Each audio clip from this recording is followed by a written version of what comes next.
The church used to be recognized as a force for good, but this is changing rapidly. Christians are now often seen as the bad guys, losing both respect and influence.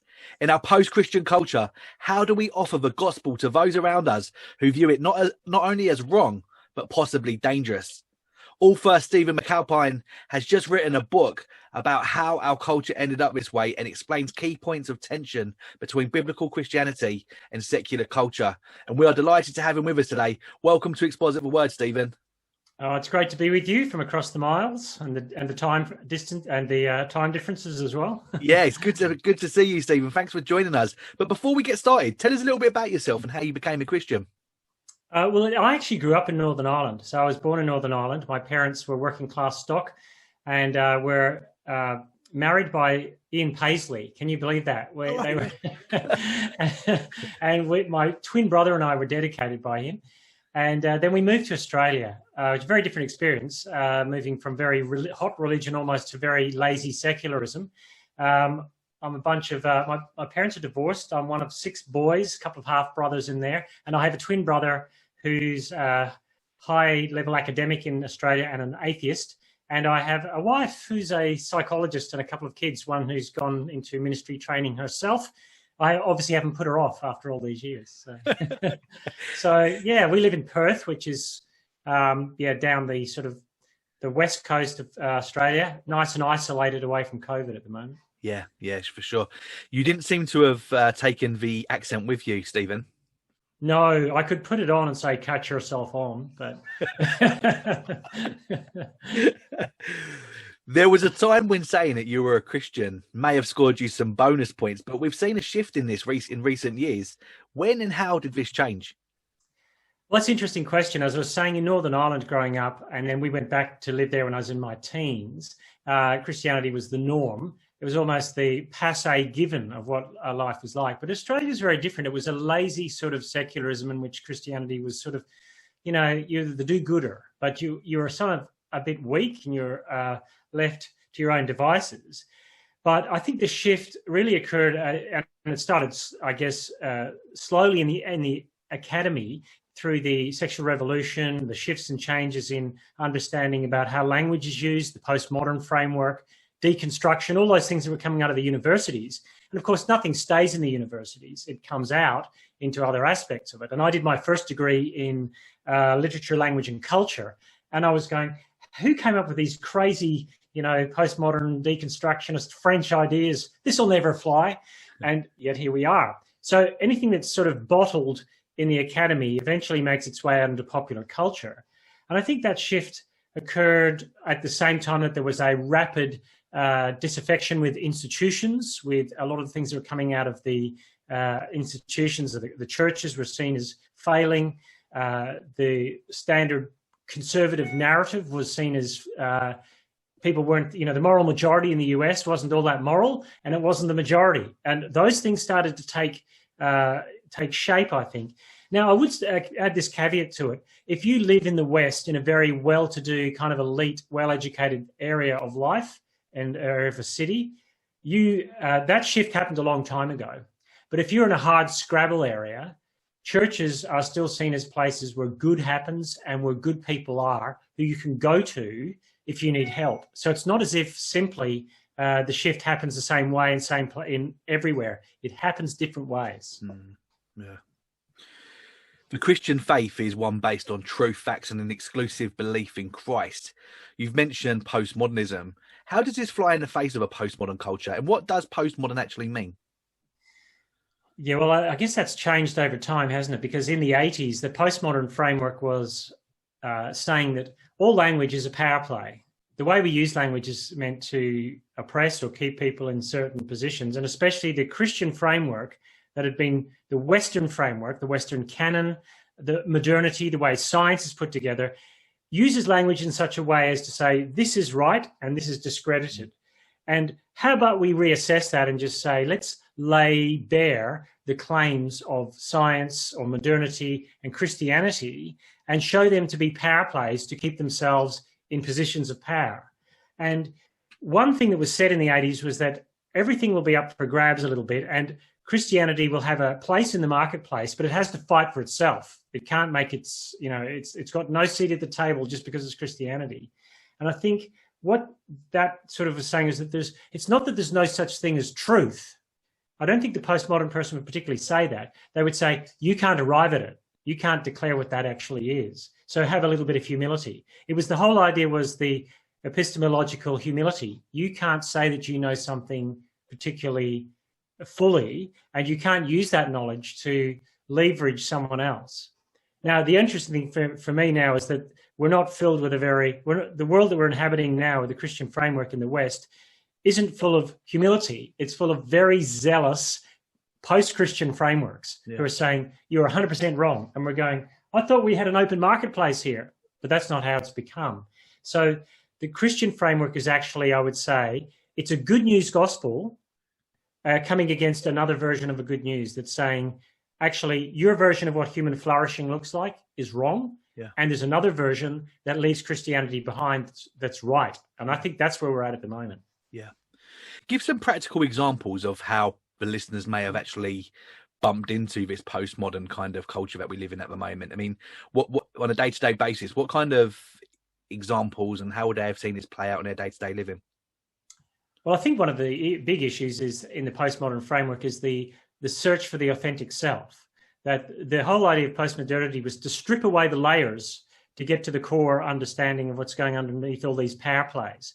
And in particular, the primary power play was someone saying to you, you can't do that, or whatever that is, or this is how sexuality is supposed to be. And the whole trans movement and the whole sexuality issue is built on the sense of a search for the authentic within yourself.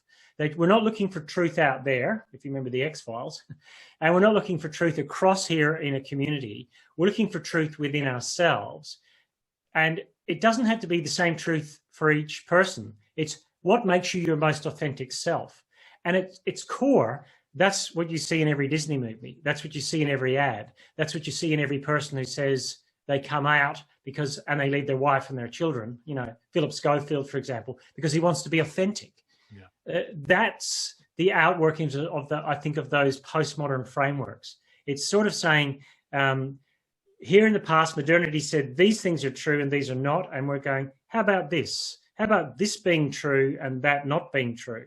And so there's a real shift in where you find the locus of meaning in our culture. And you see that in ads. You see that in what we read, how things are presented to us. You see it in psychology now, that the locus of who you are is somehow centered in some receptacle within you, which you can burrow into to find your true authentic self. And anyone who gets in the way of you doing what you wish to do in order to be your most authentic self is doing violence to you. Yeah. That's a key issue, the violence aspect. And this is done on a very individual basis, right? So it's subjective. Whatever your truth is for you, will cheer you on, good for you, and whatever that truth is for your neighbor or for somebody else within your family, that's good for them and we're cheering them on, and it's subjective as well, right? Yeah, and that's why the issue in sexuality, the only thing is consent. Consent is the big issue in sexuality because you can do anything with anyone at any time as long as it's consensual, because consent then says you're not doing a power play over someone else. Now, it's causing all sorts of problems. You can now get an app on your phone, a consent to go app, basically, to sleep with someone overnight, and they sign that form so that in the morning you've both said that you've both had consent. It doesn't sound particularly romantic, but that's what it reduces itself to. Consent is the key in this setting, I think. Yeah. One of the surprising things is how Christians have been singled out when it comes to views over marriage. For example, you see Muslims would believe and teach that marriage is between a man and a woman, yet they're rarely asked to defend that view and are almost untouchable when it comes to challenging them on such a view. How is it that freedom of speech has seemed to stop when it gets to the doorstep of the church? Well, it's interesting. In one of the jobs I have takes me around Australia a bit, and you get into an Uber at any airport, anywhere in Australia, and a Muslim taxi driver, a Muslim Uber driver will ask you what you do. And when I tell him, the first conversation he wants to have is about Jesus.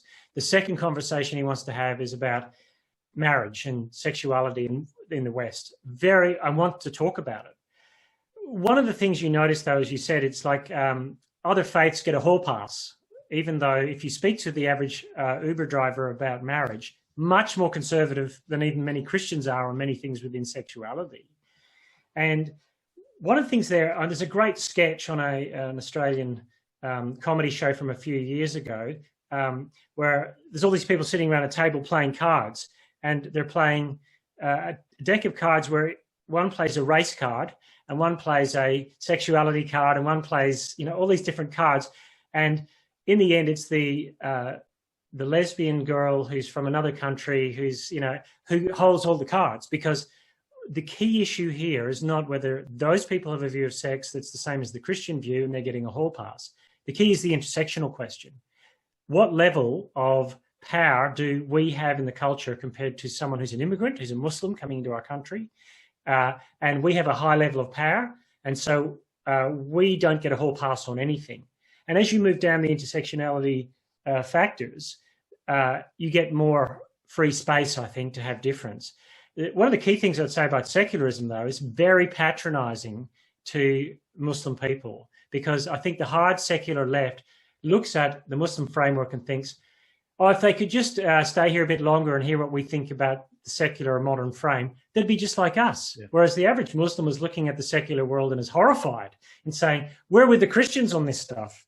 Yeah. But they're not enough embedded in the community, and there's enough hostility in many areas of the West towards Islam living in their community, but they kind of keep their heads down. So I think it's that intersectionality issue that's probably saying Christians have got no free pass and Muslims at this moment have a hall pass. Though that was different in Birmingham a few years ago. If you remember, there was a whole issue about what was being taught in schools, and it was Muslim parents who were pushing back against some of the sexuality stuff. Yeah.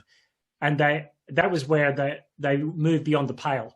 I think the sexuality thing will be the thing that eventually divides them on this one, that eventually you won't be able to hold specific views publicly about sexual ethics, whether you're Christian or Muslim. Yeah. How much of where we find ourselves today is down to the many bad examples that the world sees in Christianity? We know that the public face of Christianity on TV, the internet, social media, and even in the local Christian bookshop is often that of a prosperity gospel or a false teacher teaching a false works-based gospel. Yeah, well, you'd have to say social media has ramped up the pace of change at the moment. It's, you might be thinking we're living in Babylon, but you bring Babylon in your back pocket in your mobile phone. I assume in England we call them mobile phones as they do in Australia. Yeah. Every time I do something in America, I have to remember what to say. If you wanted to access information about how the church was going or a position on the church 30 years ago, you'd have to go to a dry, dusty book or a journal or a magazine or perhaps a bit of television or a documentary. Now you just have to look at Twitter. Yeah. And it doesn't matter if it's true, it's just a pylon. And so some of everything we think about everything comes to us immediately, and it comes to us in a way that is unfiltered. And so the Christian framework can become bite-sized in its theological expression, but also bite-sized aggression towards it can take on a whole level of meaning.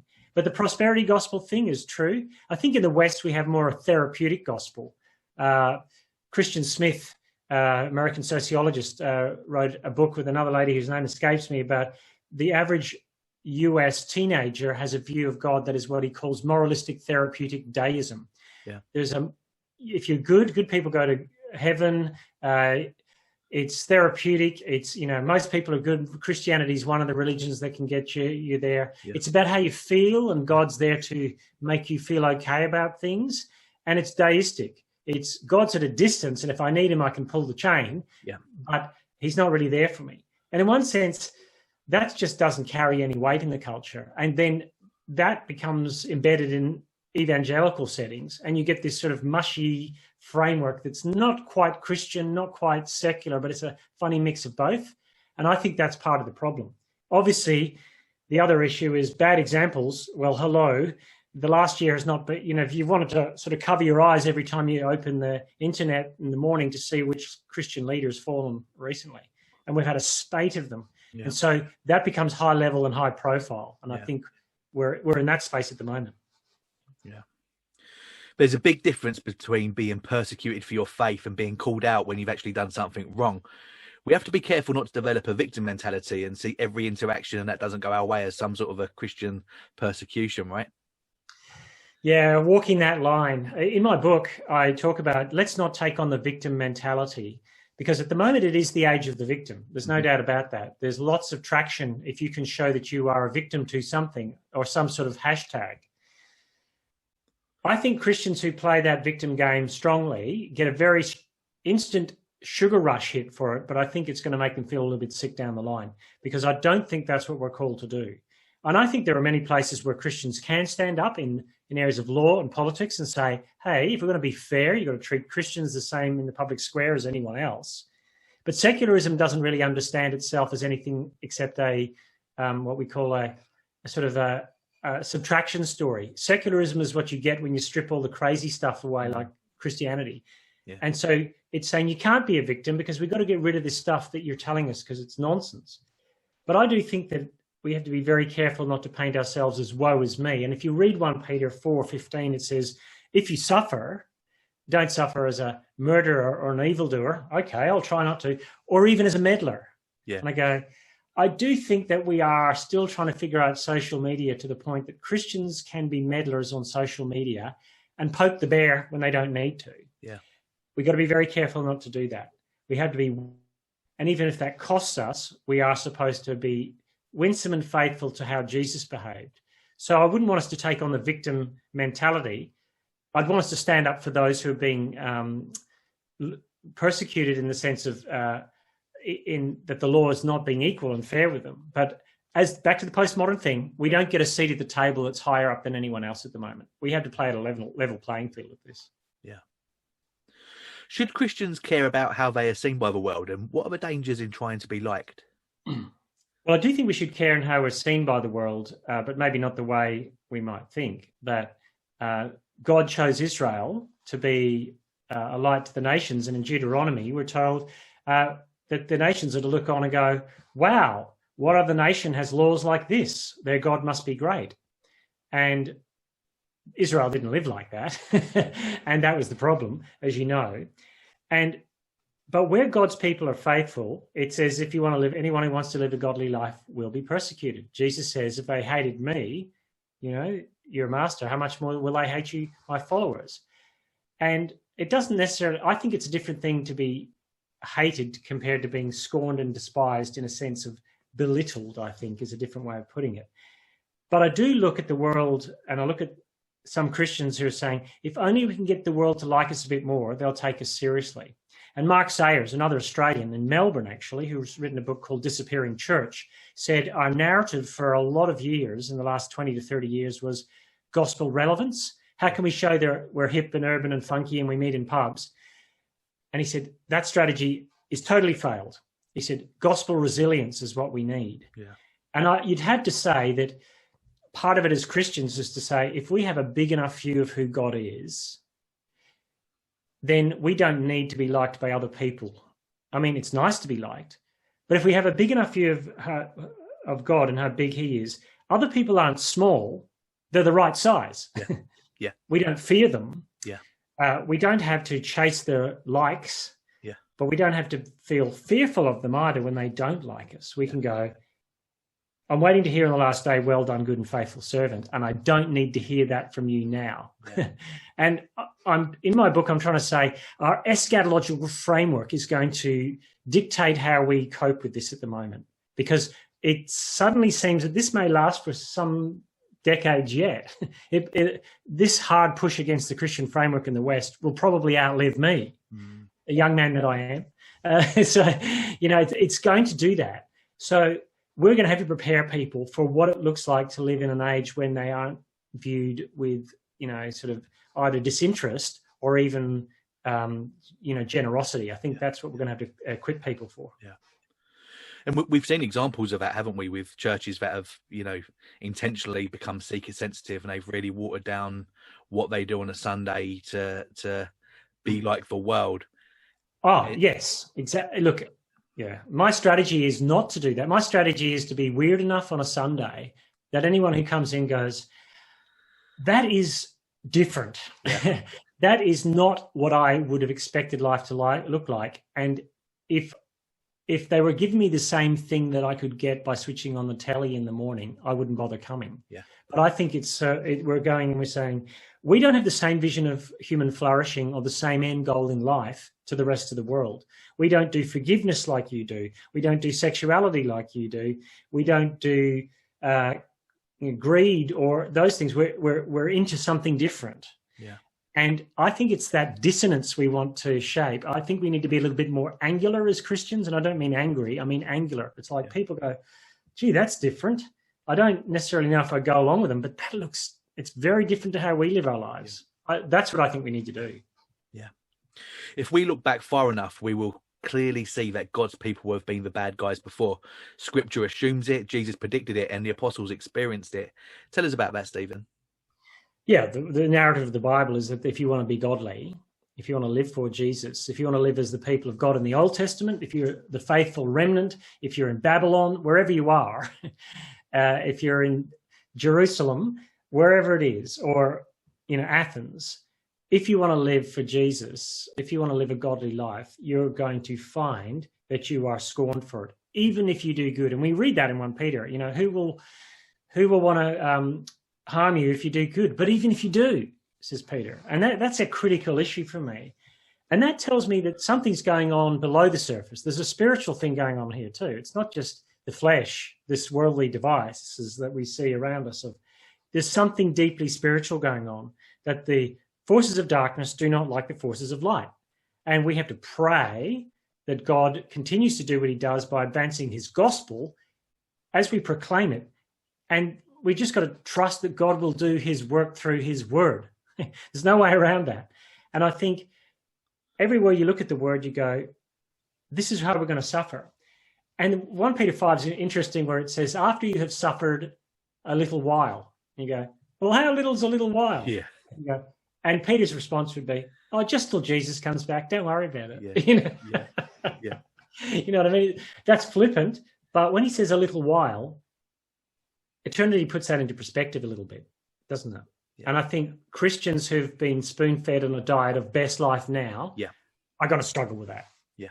That's why I think you'll see we haven't bottomed out yet. I think there'll be a pruning and a sense of refining over the next 15 to 20 years. And our young people coming up through the ranks, they're going to have a lot more hostility and full frontal assault than we even have at my generation and your generation. Yeah, sure.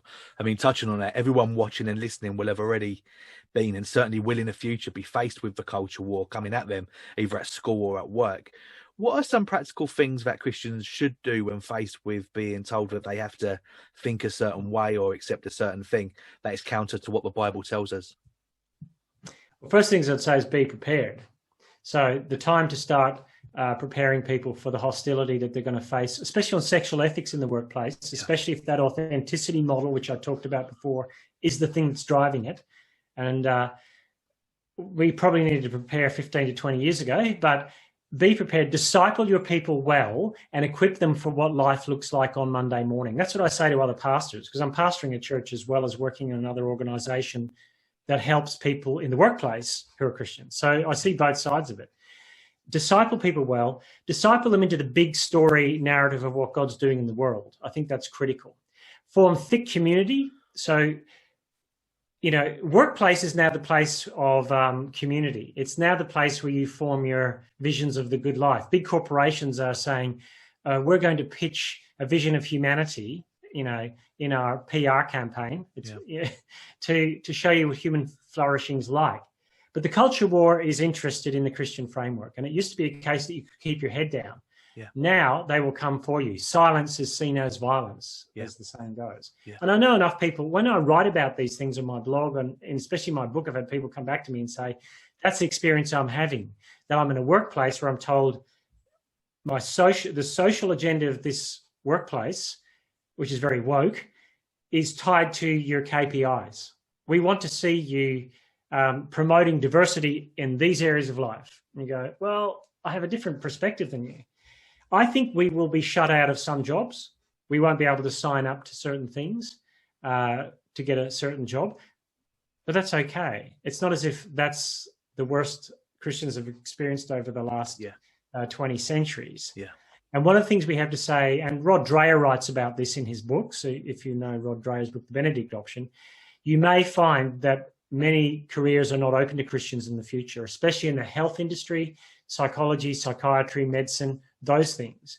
We may need to look at forming other institutions, but even then, those other institutions may not be given state recognition so that you can get into professional positions. But the other thing I'd say is that the most telling thing for a Christian in the workplace at the moment can be to be the non-anxious presence in the workplace. The person who people go, I'm not supposed to like what they think about sexual ethics, but gee, they're friendly. Gee, they love people. Gee, they're honest. Gee, they never take the kudos for someone else's work. And even though someone has scorned them in the past, they're still willing to forgive them. Yeah. I don't want to like them, but somehow I do, because the culture is telling me these people are the problem, but I'm not seeing that. Yeah. That's a long-term game, but it's one I think we have to play. Yeah. You've spoken about the pace of how things, have changed, Stephen. How should Christians prepare for the next decade, and what does that look like? Well, it's the difference between preparing for a cable car ride to the top of Table Mountain in Cape Town and a roller coaster ride. Because the future, we think it looks like that, and it's probably more like that. Yeah. So I think strap in. That would be the first thing I would say. There's something paradoxical going on. I'm writing a program for another organization I'm working on helping churches deal with the what I would call cultural evangelism. And one of the experiences we have is that it's never more hostile in the culture at the moment, but never more open as well. I think the hostility will ramp up, but I also think that people are starting to be open and going, we're putting a lot of money and time into trying to make this life flourish without the Christian framework. But the levels of anxiety in our culture, COVID has shown that up. My wife is a psychologist and is booked out and a month in advance. You can't get into a psychologist in Australia. The government is now funding 20 free sessions for people instead of 10 because there's a mental health tsunami coming in the wake of so much churn. And Christians can prepare for it by going, there's a day approaching. That's our main hope. That there is a day approaching. Meet together as God's people. Put your allegiance there. I think we underestimate the church at our peril. That this individualization, this authentic self has leached into Christians in a way as well, that the average church attendance is once every 3 weeks. Turning up is half the discipleship program. Just turning up. And I think that's critical. But also, as I was saying about never more hostile, never more open, Christian unions, on campuses at universities in Australia say that they have not seen evangelism fruit like they have the last 4 or 5 years, for years. And part of the reason is people are coming who've got no Christian framework whatsoever, never went to Sunday school, never heard the Bible, and they meet Christians, and these are young people who are well-heeled, well-educated, from nice schools, coming to university, and they've no idea what life's about. Yeah. And they meet people who've got a framework and a community and joy and a level of forgiving you if you fall through the cracks. They won't cancel you. And they're going, I know that's not supposed to be right, but gee, it looks good. Yeah. So I think hold on to that fact as well. I think. And what about censorship on social media? I mean, you mentioned earlier on about the workplace, and we've seen many examples where companies are now doing research into people's social media feeds to see what they tweeted back in 2007 and if see if it matches up with what the company wants. But do you see a censorship within Christian voices going forward as well, Stephen? Yeah, it's the wise as serpents, harmless as doves things, isn't it? Because I think what you're going to find with law coming in that's much more hostile towards the Christian faith, especially in the areas of sexuality, what you can preach in church, etc. It might be a case of here's the sealed section of sermons that we give access to members of our church only. Yeah, and maybe it is a lesson to Christians need to be very careful what they say. But at the same time, they need to be able to say, I've said this with no rancor, no nastiness, no bitterness. If you're going to judge me, in a court of law, you're going to have to prove that was done with malintent. The problem at the moment is not laws that say, this person was harmed by that. The problem is laws that are saying, whatever your intent was, this person felt harmed by that. Yeah. That's always the issue. I think Twitter, Facebook, all those social media platforms are places that Christians need to tread very carefully at the moment. Now, but it's not just Christians. You see cancel culture where someone who was last week woke is this week destroyed. Yeah. And Douglas Murray, who you may have read his book, The Madness of Crowds, says, apart from the Christian framework, there's no place for forgiveness in our culture. A bad joke you told 10 years ago is still there to have a go at you. It's like we crossed to the videotape and there you are in full Technicolor saying something wrong. Yeah.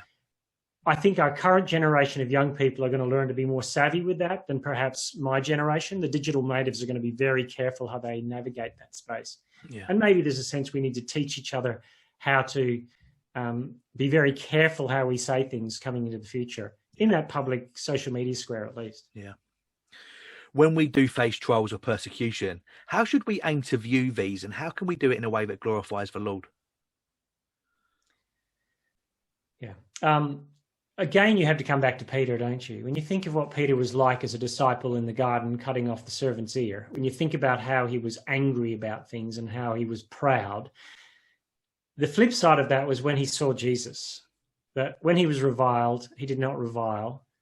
When he was abused, he didn't return it, but he entrusted himself to the one who judges justly. Mm. And I think Christianity is not, in our culture at the moment, it's love is love. It's kind of this Mobius strip that winds in on itself. The gospel says love your enemies. It's totally different. It's totally different. And I think that's where you're going to find the long, hard yards to glorify God. Now, it may not feel like you want to do that. You may want to burn someone. And if you're a bit lippy like I can be, I can burn someone very easily on social media, which is why I hold back quite a bit. Because that doesn't glorify the Lord. And I keep coming back to, can we trust ourselves to the one who judges justly? That just as Abraham said, shall not the judge of all the earth do what is right? At the start of the covenant story, the climax of the covenant story has Jesus doing exactly the same thing. Yeah. Trusting himself to the one who judges justly. I think if Abraham can do that and Jesus can do that, how much more we can do that on this side of salvation, I think. And that's not a hard, fast tactic. That's just a check our hearts. Let's be godly in the way we behave in this very ungodly moment, I think. How does this all end, Stephen? The parousia, Jesus' return. Hard to know, isn't it? Part of the secular narrative framework has been Christianity, and a friend of mine teaches really well on this. He talks about Christianity sort of seen like the last 300 years as it used to be a prize fighter, and he was landing every punch. And then over time, science and reason and materialism and sexual revolution started winning the day. And we started to get rid of all those myths. And Christianity is now like the punch-drunk, old-time fighter who's swinging a few haymakers and not landing much. And he's about to hit the ropes as the secular narrative wins. But history has shown that secularism doesn't work like that. The 30s were the most secular place in Europe. And by the 50s, America was booming religiously. So was Australia, even though the 30s weren't in Australia. The 50s and 60s were massive. And then several hundred years ago, churches in the US were almost empty in many places. And then 500 years ago, it was nominal in many places across Europe. So secularism doesn't work the way that the secular theory says it will, that it'll just sort of fill every space. Don't we trust that God can do divine work among people's lives by stripping them of things they think are going to give them comfort and stripping that back?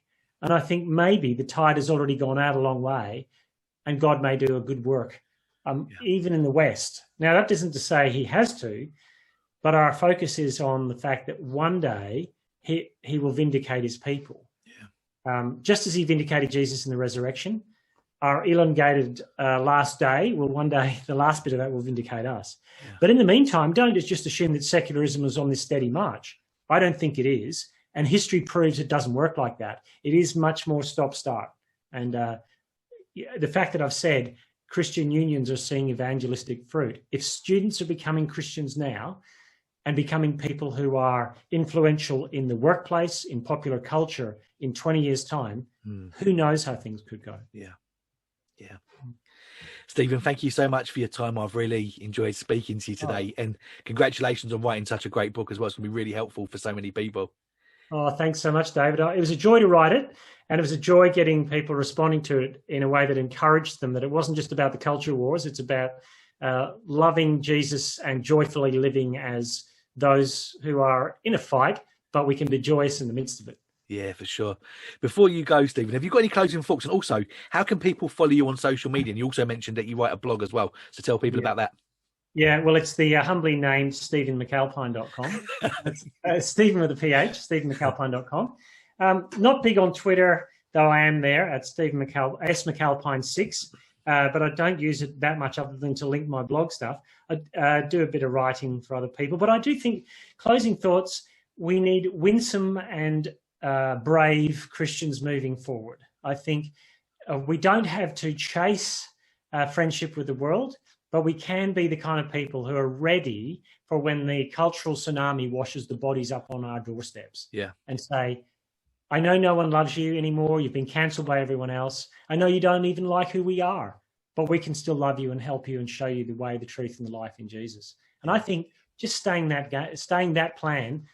to that game plan is a good idea. Yeah. Stephen, brilliant. Well, we're going to add links to your social media and to your blog in the links below. Thanks again for your time, Stephen. Thanks so much, Dave. It's been great chatting with you.